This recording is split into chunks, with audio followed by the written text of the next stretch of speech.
Porquê é que o meu namorado se comporta como uma criança em casa? Como lidar com isto? Este é o Como Lidar, um podcast do P3 onde tentamos descobrir como cuidar da saúde mental e como lidar com a vida em geral. Eu sou a Mariana Durães e deixa-me dizer-te, estou tão à nora como tu. Mas não te preocupes porque felizmente não vou ser eu a dar conselhos, há psicólogos dispostos a ajudar. Hoje vamos falar sobre namorados que se comportam como crianças em casa. Não é porque estão num cantinho em cima de um tapete colorido a montar legos. Isso até podia ser bastante divertido, na verdade. É mesmo porque dependem da outra pessoa para fazer tudo. Para lhes lavar a roupa, preparar a comida, arrumar a cozinha, limpar a casa, dobrar as meias. Já estás a ver. Até há um nome para eles, são os man-child, algo como homem-criança, numa tradução literal para português.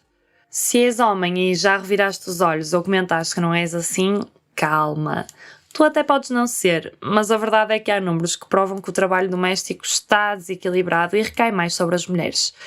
Aliás, até dizem que só daqui a 5 ou 6 gerações é que as coisas vão estar equilibradas. Por exemplo, um estudo da Fundação Francisco Manuel dos Santos, feito em 2019, mostra que as mulheres ficam com 73% do trabalho feito em casa. Isto está sensivelmente mais 1h30 de trabalho do que os homens todos os dias. Se vives com alguém assim, a psicóloga Luana Cunha Freitas dá algumas dicas para lidar com a situação. Se és tu esse alguém, se calhar está na altura de conversares com a pessoa com quem vives e começar a perceber como é que podes contribuir positivamente, não só em casa, mas também para esta estatística. Luana, há pistas que nos podem indicar se o nosso parceiro se vai comportar como uma criança quando vier viver connosco? Eu diria que sim, que há muitas, não é? Porque, vamos lá ver, mesmo se um homem se disser feminista, convém primeiro perguntar-lhe o que é que ele acha que é o feminismo, isso é logo uma boa pista, não é? E depois ver que ações deste homem é que são, de facto, feministas, não é? E, portanto, que de facto suportam a igualdade. E nós podemos ver isso, por exemplo, se formos jantar com o nosso parceiro à casa da sua família de origem, não é? De que forma é que ele trata as mulheres da sua família? Como é que é feita a divisão de trabalho doméstico, não é? Portanto, aquilo que nós chamamos de trabalho reprodutivo, o trabalho de cuidar da casa e das outras pessoas, como é que ele é dividido na casa de família? Será que é um homem feminista, mas depois fica sentado à mesa enquanto a mãe recolhe os pratos todos e as irmãs lavam a louça? E não há uma palavra a dizer sobre isso? E se calhar isto até pode ser disfarçado com não, mas cá em casa é sempre assim, nem vale a pena. Nem vale a pena ou dá muito jeito que assim seja. E depois é fundamental nós vermos de que forma é que o nosso parceiro ativamente nos facilita a vida, certo? Porque ser adulto numa parceria, não é? Numa relação amorosa, é também tentar ao máximo facilitar a vida uns dos outros, não é? Portanto, será que este parceiro te acrescenta algo ou de facto só te acrescenta ou acrescenta muito trabalho, nomeadamente trabalho emocional? Nas discussões, quem é que vai fazer a reparação? Quem é que dá mais elogios? Será que és sempre tu que tens que, por exemplo, planear saídas e dates? Será que é um homem que se calhar até marca um jantar, mas não pensa na tua logística até chegares ao jantar, por exemplo? Ou não tem um calendário organizado, não é? Tudo aquilo que são coisas de adultos, muitas vezes nós vemos alguns destes homens, e não tem que ser nem mais novos nem mais velhos, a não cumprirem, não é? E passa-lhes completamente ao lado. Sobretudo esta questão da gestão emocional, da gestão logística, e no fundo da gestão da higiene de vida, não é? É também uma boa pergunta para fazer. Será que esta pessoa tem uma boa higiene de vida ou pelo menos sabe o que isso é? Ou vais ter que ensinar o teu namorado a comer bem e a dormir horas regulares e que fazer desporto é importante e eventualmente até a pagar os seus impostos, não é? Eu acho que isto é sempre interessante. Também a própria questão da higiene. Não faz ideia, Mariana, da quantidade de mulheres que me confessa que os seus parceiros não têm uma boa higiene corporal, não é? E, portanto, creio que não há nada mais infantil do que não conseguir ou não saber ou não querer saber cuidar do próprio corpo, não é? E qual é a explicação para este comportamento? Assim, o que cria esta maturidade não são necessariamente as mães ou as famílias, não é? Isto é um assunto estrutural, porque a desigualdade de género, dentro de um contexto patriarcal, é efetivamente um assunto estrutural. Portanto, a resposta rápida é quem cria esta imaturidade nos homens é a sociedade onde nós estamos, que reproduz, portanto, comportamentos e atitudes que reforçam perfeitamente esta imaturidade dos homens. Há duas características que eu acho que são importantes, dois conceitos. Uma, em inglês, chama-se Weaponized Incompetence, e eu tendo a chamar-lhe em português qualquer coisa como incompetência estratégica. Acho que é isso que eu vou usar até no meu livro, incompetência estratégica. E incompetência estratégica mais não é do que a forma como os homens, por exemplo, no cuidado dos filhos, no mudar as fraldas, na organização da roupa de casa, fingem, de alguma maneira, que não conseguem aprender a fazer melhor. E, portanto, até podem fazer 2 ou 3 vezes, não é? Mudar a fralda 2 ou 3 vezes. Consolar um choro de um recém-nascido 2 ou 3 vezes. Ou arrumar os lençóis nas gavetas certas 2 ou 3 vezes. Mas vão fazer essa tarefa de uma maneira que é subpar, não é? De uma forma medíocre. E isto vai fazer com que a parceira rapidamente se canse de tentar ensinar a tarefa e tentar insistir, tentar fazer com que as tarefas sejam igualmente distribuídas, porque francamente vai ser mais rápido e mais eficaz para ela simplesmente fazê-las do que estar a insistir.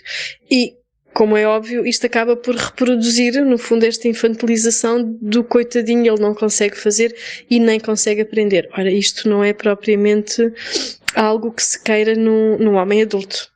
Outra ideia também interessante é, que é outro conceito que eu normalmente uso em inglês, não é? Que é o feigned ignorance, não é?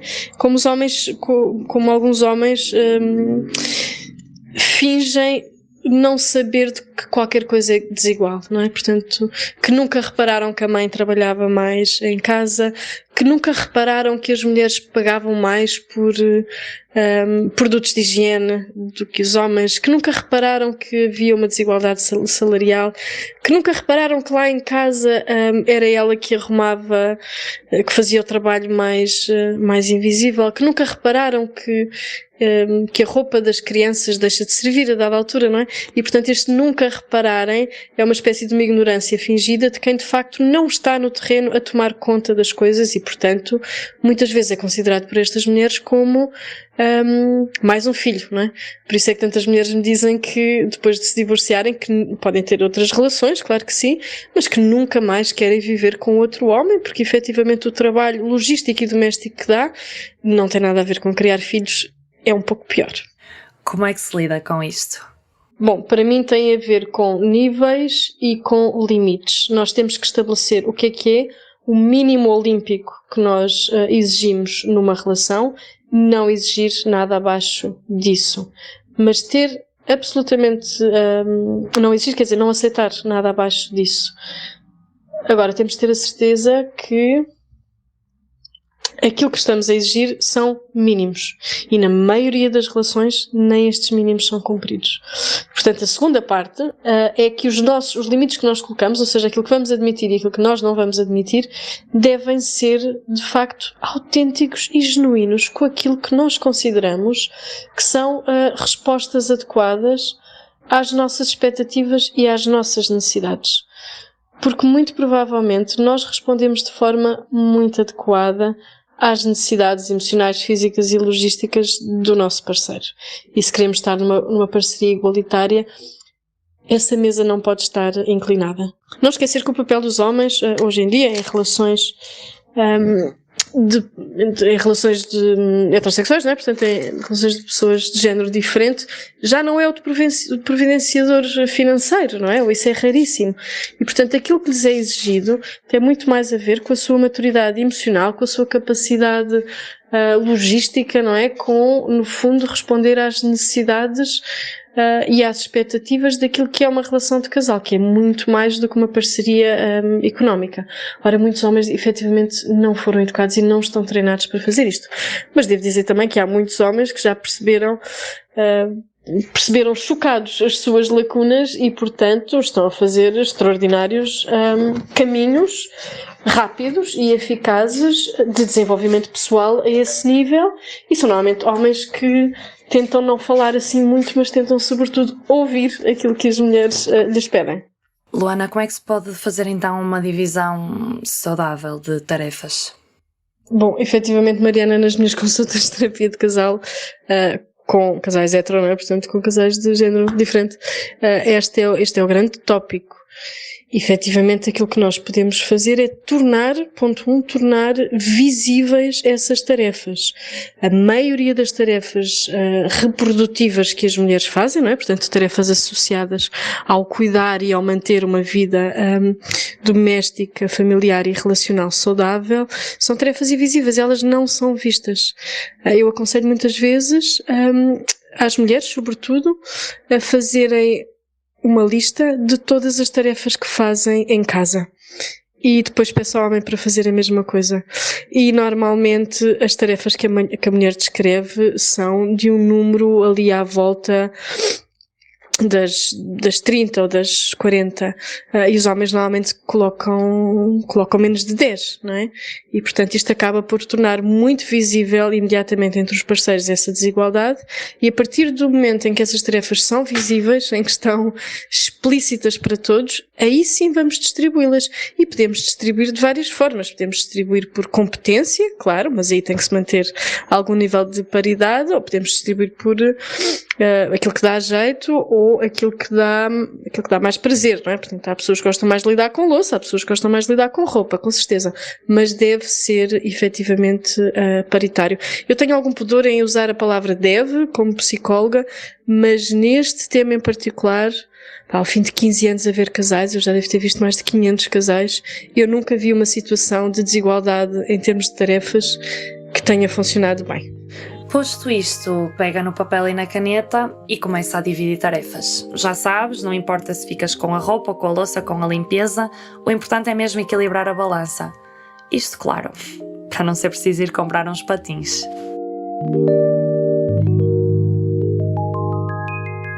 Se calhar agora devia dar aquela voz muito rápida a dizer que isto não anula a potencial necessidade de terapia, não?